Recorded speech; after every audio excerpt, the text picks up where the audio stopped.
हरे कृष्ण। आप सभी को सावन पुत्रदा एकादशी की बहुत बहुत शुभकामनाएं। हस्तिनापुर की भव्य राजसभा आज शांति से भरी हुई है, परंतु महाराज युधिष्ठिर के अंतःकरण में एक गहन चिंता व्याप्त है। राज्य का संचालन, धर्म का पालन और प्रजाजन का कल्याण, ये सभी कर्तव्यों को उन्होंने निष्ठा से निभाया है, परंतु फिर भी एक प्रश्न उनके मन में बारंबार उमड़ता है। एक ऐसा प्रश्न जो न केवल राजधर्म से जुड़ा है, बल्कि समस्त मनुष्यों के जीवन और उनके भविष्य की चिंता से जन्मा है। वे विचार मग्न होकर अपने महल के एकांत कक्ष में बैठे हैं। उनके नेत्र दूर क्षितिज को निहार रहे हैं, पर मन भीतर की किसी गहराई में उतर चुका है। उनकी चिंता है, क्या उन दंपतियों के लिए जिनके जीवन में संतान रूपी प्रकाश नहीं है, कोई ऐसा व्रत या उपाय है जिससे वे संतान सुख प्राप्त कर सके, या जिन्हें पुत्र प्राप्ति की कामना है उन्हें पुत्र प्राप्ति का सुख प्राप्त हो सके? क्या ईश्वर ने ऐसा कोई मार्ग बताया है जो निसंतानों को भी संतान की कृपा दे सके? ये प्रश्न केवल कोई सांसारिक जिज्ञासा नहीं थी, ये एक धर्मात्मा राजा की भावना थी जो समस्त प्राणियों के कल्याण हेतु उत्तर खोज रहा था।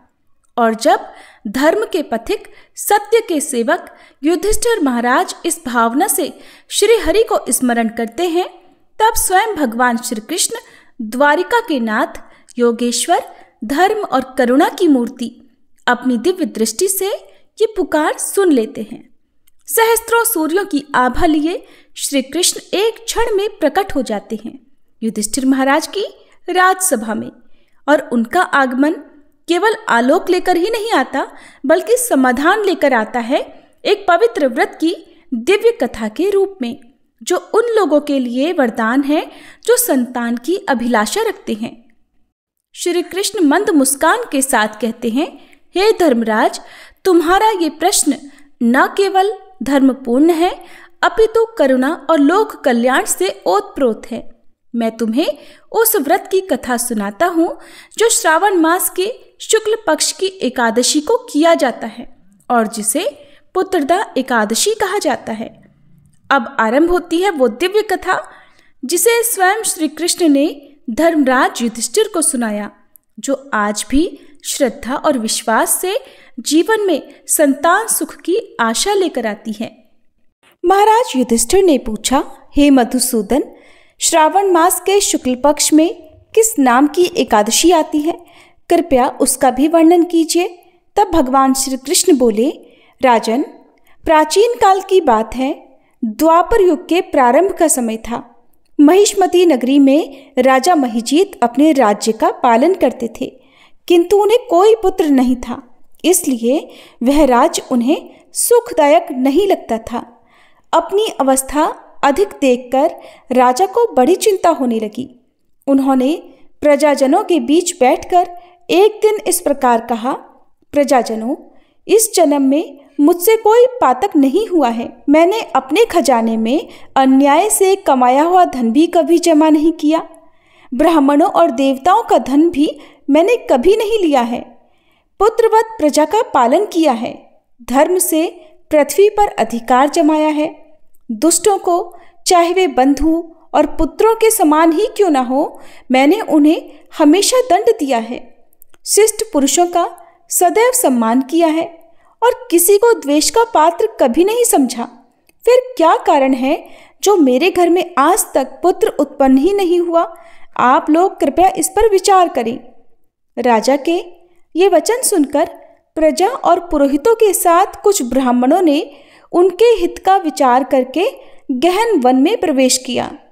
राजा का कल्याण चाहने वाले वे सभी लोग इधर उधर घूमकर ऋषि सेवित आश्रमों की तलाश करने लगे। इतने में ही उन्हें एक आश्रम पर मुनिश्रेष्ठ लोमश जी के दर्शन हुए। लोमश जी धर्म के तत्वज्ञ, संपूर्ण शास्त्रों के विशिष्ट विद्वान, दीर्घायु और महात्मा हैं। उनका शरीर लोम से भरा हुआ है। वे ब्रह्मा जी के समान तेजस्वी हैं। एक एक कल्प बीतने पर उनके शरीर का एक लोम अर्थात रोम विक्षीर्ण होता है, टूट कर गिरता है। इसीलिए उनका नाम लोमश हुआ है। वे महामुनि तीनों कालों की बात जानते हैं। उन्हें देखकर सभी लोगों को बड़ा हर्ष हुआ। लोगों को अपने निकट आया देखकर लोमश ऋषि ने पूछा, तुम सब लोग यहाँ किस लिए आए हो? अपने आने का कारण बताओ। तुम लोगों के लिए जो भी हितकर कार्य होगा उसे मैं अवश्य ही करूँगा।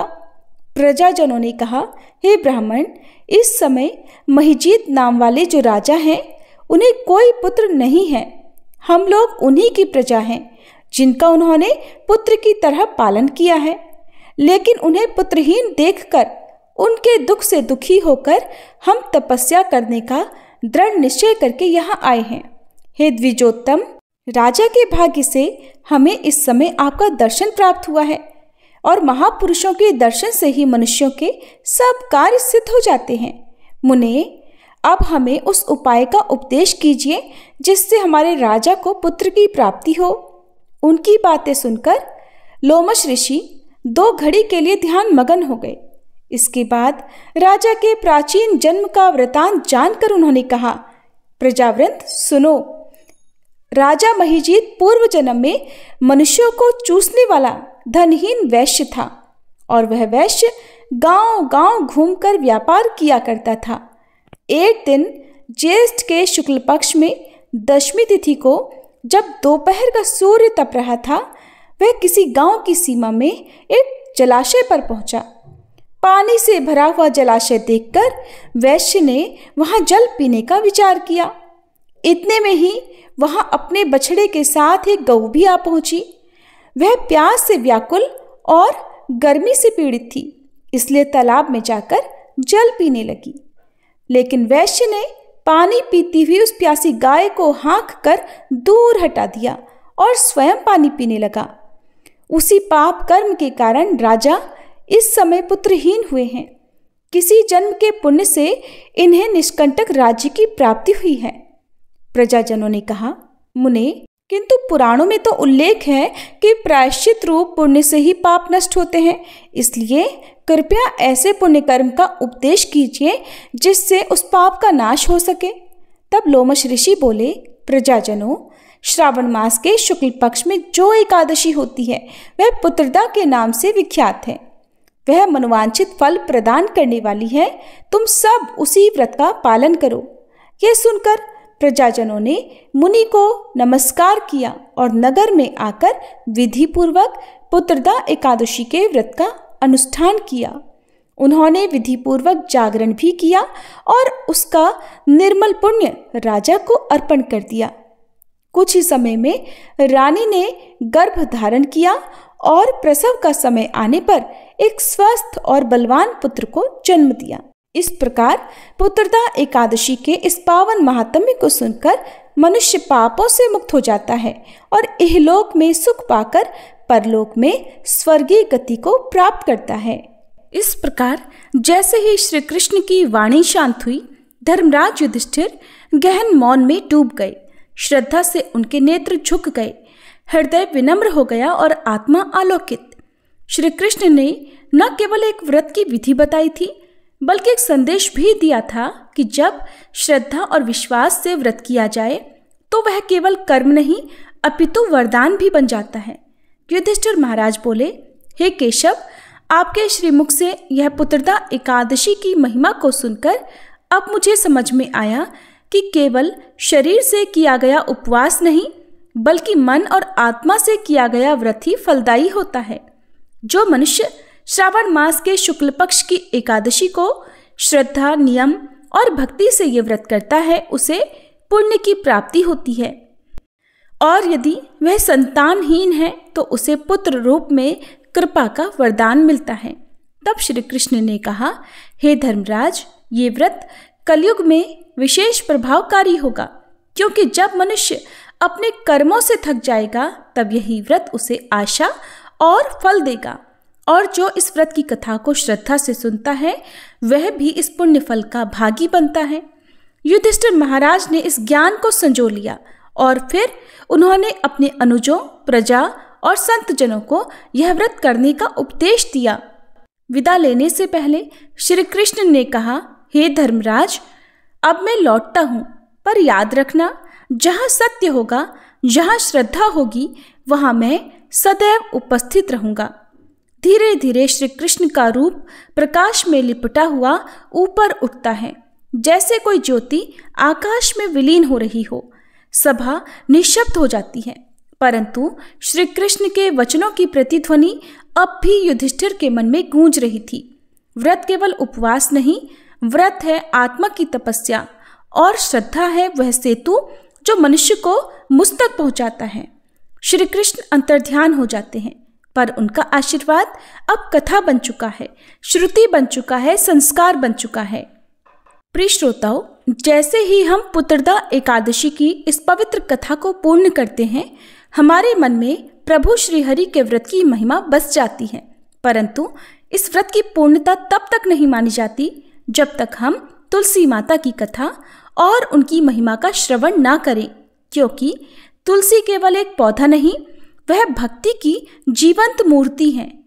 उनके बिना श्री हरि का पूजन अधूरा है, उनके बिना व्रत का फल अपूर्ण है, और उनके बिना एकादशी की पूजा स्वीकार नहीं होती। शास्त्रों में कहा गया है, यत्र तुलसी तत्र वैकुंठः, अर्थात जहाँ तुलसी है वहीं श्री हरि वास करते हैं। जिस प्रकार दीपक को बाती के बिना नहीं जलाया जा सकता, उसी प्रकार श्री हरि को तुलसी की पत्तियों के बिना प्रसन्न नहीं किया जा सकता। ये वही तुलसी हैं जिन्होंने भगवान को पति रूप में प्राप्त किया, जिनके चरणों की रज से भक्तों के पाप कटते हैं और जिनकी कथा स्वयं श्री हरि की कथा से जुड़ी हुई है। तो आइए अब सुनते हैं तुलसी माता की वह पुण्यमयी कथा, जिसके श्रवण से एकादशी व्रत का पूर्ण फल प्राप्त होता है और भक्तों का हृदय श्री हरि के चरणों से जुड़ जाता है। कथा के अनुसार एक बार एक बूढ़ी माई थी जो नियमित 11 माता का यानी एकादशी का उपवास रखा करती थी और तुलसी के पौधे की सेवा किया करती थी, तुलसी के पौधे को सींचा करती थी। वे सुबह को बिना तुलसी के पौधे की पूजा किए अन्न या जल तक ग्रहण नहीं करती थी। जब भी वह बूढ़ी माई तुलसी के पौधे को सींचती तो तुलसी माता से कहती, हे तुलसी माता, सत की दाता, मैं तेरा बिरवा सींचती हूँ, मुझे बहू दे, पीले रंग की धोती दे, मीठा ग्रास दे, वैकुंठ में वास दे, अच्छी मौत दे, चंदन का काठ दे, अच्छा राज दे, खाने को दाल भात दे और 11 के दिन कृष्ण का कांधा दे। बूढ़ी माई की ये बात सुनकर तुलसी माता सूखने लगी। तुलसी माता को इस प्रकार सूखता देखकर एक दिन भगवान कृष्ण ने पूछा, हे तुलसी, तुम दिन प्रतिदिन क्यों सूखती जा रही हो? तब तुलसी माता ने कहा कि बस मेरे मन की मत पूछो प्रभु। भगवान कहने लगे, मैं नहीं पूछूंगा तो कौन पूछेगा? तब तुलसी माता कहती हैं कि हे प्रभु, एक बूढ़ी माई आती है और अपनी बात कहकर चली जाती है। मैं उनकी सारी बातें तो पूरी कर दूंगी, लेकिन कृष्ण का कांधा कहाँ से लाऊंगी? तब भगवान श्री कृष्ण बोले कि वो बूढ़ी माई मरेंगी तो मैं अपने आप ही कांधा देने आ जाऊंगा, तुम बूढ़ी माई से ये बात कह देना। और इसके कुछ समय बाद वह बूढ़ी माई मर गई। बूढ़ी माई के मरने पर सारा गांव इकट्ठा हो गया और उनका अंतिम समय आने पर जब उन्हें उठाने लगे तब तो वह बहुत भारी हो गई, जिससे वो किसी से उठाए ना उठ सकी। सभी कहने लगे, ये तो बहुत धर्मात्मा थी, बहुत संस्कारी थी, खूब पूजा पाठ करती थी, कोई पाप तक इन्होंने नहीं किया, फिर ये इतनी भारी कैसे हो गई? तभी बूढ़े ब्राह्मण के भेष में वहां भगवान श्री कृष्ण आए और कहने लगे, ये भीड़ कैसी है? तब गांव वाले बोले कि एक बूढ़ी माई मर गई है और आज एकादशी का दिन है। वो इतनी पापिन थी कि उसकी अर्थी उठाई नहीं उठ रही, ये तो बहुत भारी हो गई है। भगवान बोले कि मुझे इनके कान में कुछ कह लेने दो, फिर ये उठ जाएंगी। तब भगवान श्री कृष्ण बूढ़ी माई के पास गए और चुपके से उनके कान में कहा, हे बूढ़ी माई, तो अपने मन की कर ले, पीताम्बर की धोती ले, मीठा मीठा ग्रास ले, वैकुंठ में वास ले, चटक की चाल ले, चंदन का काठ ले, झालर की झनकार ले, दाल भात को जीम और श्री कृष्ण का कांधा ले।